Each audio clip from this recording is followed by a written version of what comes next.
علیکم ورحمۃ اللہ تعالی وبرکاتہ۔ روزے کے لیے سماعت کیجیے۔ بسم اللہ الرحمن الرحیم۔ نوائت ان نصوم هذا اليوم لله تعالى من فرض رمضان هذا۔ الحمد لله رب العالمين والعاقبة للمتقين والصلاة والسلام على سيد الأنبياء والمرسلين أما بعد فأعوذ بالله من الشيطان الرجيم بسم الله الرحمن الرحيم إن الله وملائكته يصلون على النبي يا أيها الذين آمنوا صلوا عليه وسلموا تسليما اللهم صل على سيدنا وشفيعنا نبينا ومولانا محمد صلاة وسلام عليك يا حبيبي يا رسول الله صلى الله تعالى عليه وسلم۔ حاضرین اکرام، ماہ رمضان المبارکہ مقدس اور پاکیزہ مہینہ جو بڑی تیزی کے ساتھ ہمارے اور آپ کے درمیان سے جدا ہو رہا ہے، اور مغفرت والا شرع اللہ تعالی ہماری مغفرت فرمائے۔ حاضرین اکرام، جس کے دل میں اللہ تبارک و تعالی کا خوف اور ڈر پیدا ہے، وہ آدمی اپنے آپ کو گناہوں سے بچانے کی کوشش کرتا ہے، اور جس انسان کے دل میں اللہ کا خوف نہیں، جس انسان کے دل میں اللہ کا ڈر نہیں، وہ اپنے آپ کو گناہوں سے بچانے کی کوشش بھی نہیں کرتا۔ اس لیے کہ جس کے سینے میں اللہ کا خوف اور ڈر ہوتا ہے، اسے یقین ہوتا ہے کہ اس دنیا کے بعد ایک اور دنیا ہے، اس زندگی کے بعد ایک اور زندگی ہے جو ہمیں اور آپ کو اللہ کی بارگاہ میں کھڑے ہو کر جواب دینا ہے۔ جب انسان کے دل میں آتا ہے، رات کے اندھیرے میں اور دن کے اجالے میں بھی وہ اپنے آپ کو گناہوں سے بچاتا ہے۔ تاریخ ہے کہ حضرت سیدنا عیسیٰ علیہ السلام کا دور ہے، اس وقت بارش کا وجود نہیں ہو رہا تھا، بارش نہیں برس رہی تھی۔ تب حضرت عیسیٰ علیہ السلام نے اپنے سارے قوم کو جمع کر کے میدان میں لے گئے۔ لے جانے کے بعد اللہ کی بارگاہ میں دعا مانگنے لگے، تو اللہ تبارک و تعالیٰ نے ارشاد فرمایا، اے عیسیٰ، تمہاری دعا قبول نہیں کی جائے گی کیونکہ اس مجمع میں گنہگار موجود ہیں۔ اور کرو، جس گھر میں ہو، جس محلے میں، جس مسجد میں اگر گنہگار موجود ہے تو گنہگاروں کی موجودگی میں اگر دعا مانگی جائے تو وہ دعا قبول نہیں فرمائے گا۔ جب عیسیٰ پیغمبر کی دعا اللہ تبارک و تعالیٰ گنہگاروں کی وجہ سے قبول نہیں فرما رہا ہے، تو ہمارے اور آپ کی دعا گناہوں کی وجہ سے اللہ کیسے قبول فرمائے گا؟ جب اللہ تبارک و تعالیٰ نے کہا، عیسیٰ، جب تک گنہگار موجود ہیں تمہاری دعا قبول نہیں کی جائے گی۔ تب حضرت عیسیٰ علیہ السلام نے اپنے قوم سے کہا، جو جو گناہ کیا ہے وہ اس میدان سے اٹھ کر نکل جائے۔ حضرت عیسیٰ کا اعلان سننے کے بعد مجمع کے تمام لوگ اٹھ کر چلے گئے، صرف ایک آدمی بچا ہوا تھا۔ کتنے بچے ہوئے تھے؟ صرف ایک آدمی بچا ہوا تھا۔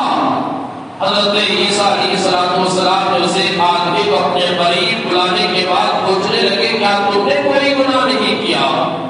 تو اس آدمی نے کہا، اے عیسیٰ پیغمبر، میں ایک سیکنڈ کے لیے بھی اللہ کی نافرمانی نہیں کیا ہوں۔ سبحان اللہ!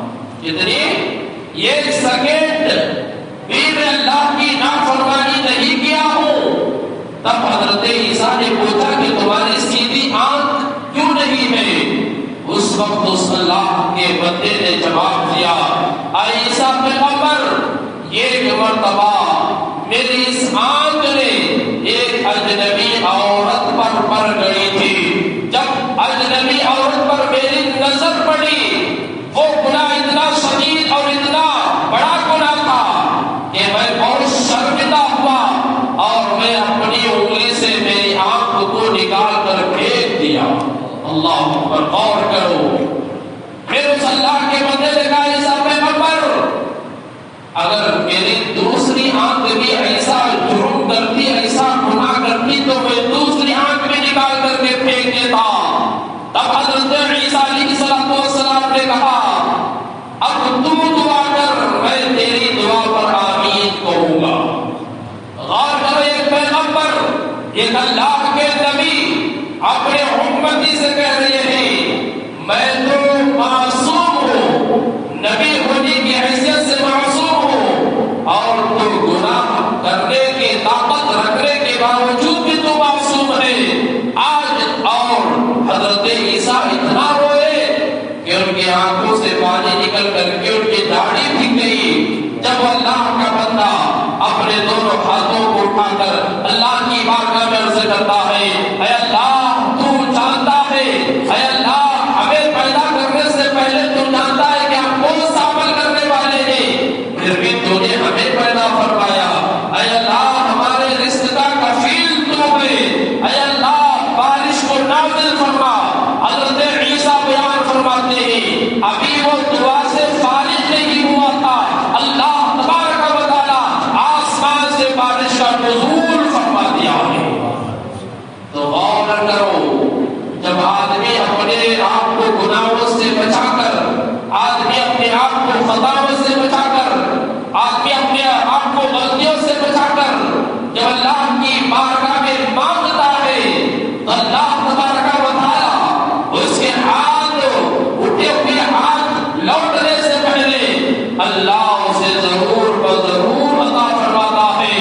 لہذا آپ اپنے دلوں میں اللہ کا خوف پیدا کیجیے, اللہ کا ڈر پیدا کیجیے. جس کے دل میں اللہ کا خوف نہیں وہ رمضان کے روزے نہیں رکھتا ہے, جس کے دل میں اللہ کا خوف نہیں وہ نماز تراویح کی پابندی نہیں کرتا ہے, جس کے دل میں اللہ کا ڈر نہیں وہ نمازوں کی پابندی نہیں کرتا ہے, اور جس کے دل میں اللہ کا خوف ہوتا ہے وہ روزوں کی بھی پابندی کرتا ہے, تراویح کی بھی پابندی کرتا ہے, نمازوں کی بھی پابندی کرتا ہے. اور جس کے دل میں اللہ کا خوف ہے رات کو جاگ کر رو رو کر اللہ کی بارگاہ میں دعائیں مانگا کرتا ہے. سیدنا سرکار غوث پاک رضی اللہ تعالیٰ عنہ کی تاریخ دیکھیے, خانہ کعبہ کے دروازے کو پکڑ کر رات کے اندھیرے میں رو رہے تھے اللہ میرے اے اللہ اگر میرے اعمال تیری بارگاہ میں قبول ہو گئے تو صحیح, ورنہ مجھے قیامت کے دن اندھا کر کے اٹھانا. کیا کہہ رہے ہیں اللہ قیامت کے دن تو مجھے اندھا بنا کر کے اٹھانا.